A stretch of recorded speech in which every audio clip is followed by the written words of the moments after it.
Bonjour et bienvenue sur Microsoft TechNet.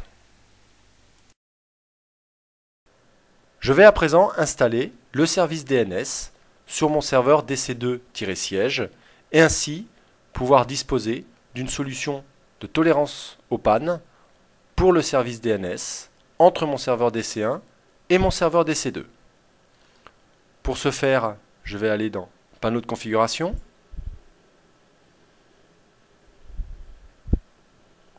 Ajout et suppression de programme, Ajouter ou supprimer des composants Windows,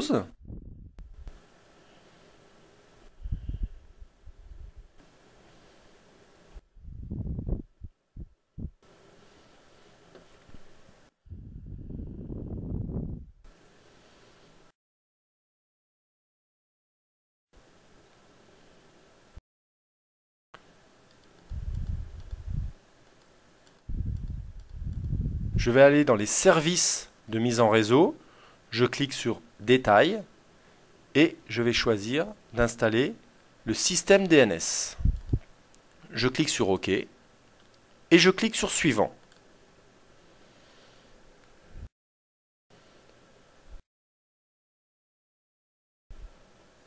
Je fournis le chemin d'accès aux sources d'installation.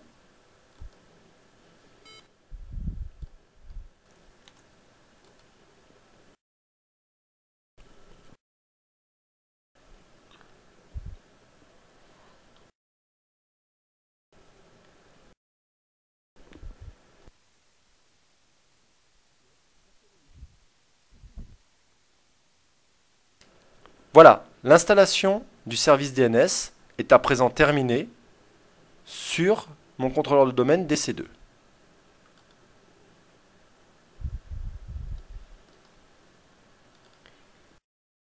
Sur mon contrôleur DC1-siège, au niveau de la console d'administration DNS, et tout particulièrement au niveau des différentes zones présentes au niveau de cette console,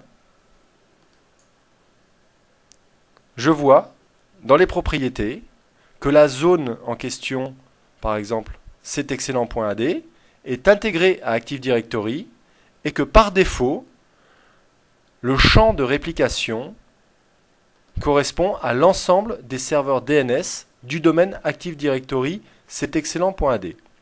Ce paramétrage a pour conséquence que l'ensemble des informations présentes au niveau du serveur DNS DC1-siège vont automatiquement être répliquées vers le serveur DC2-siège sans que je n'ai besoin de configurer quoi que ce soit.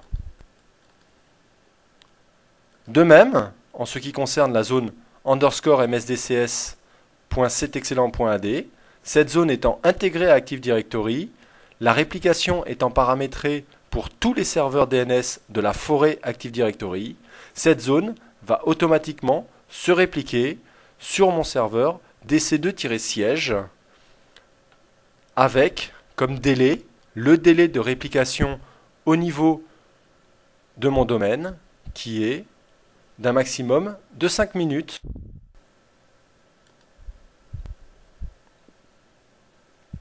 Donc je retourne sur ma console DC2-siège et en lançant dans les outils d'administration la console d'administration DNS pour mon serveur DC2-siège, je vais voir apparaître au bout d'un moment les informations correspondantes aux différentes zones DNS intégrées à Active Directory.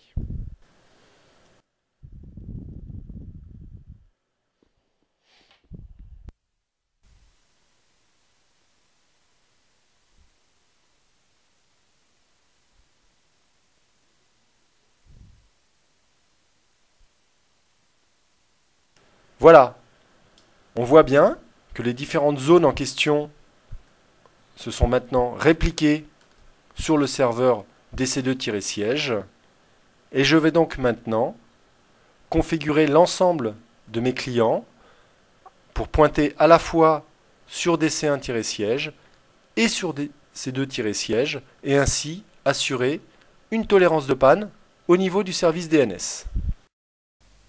Cette IDEMO est à présent terminée. Merci de votre attention.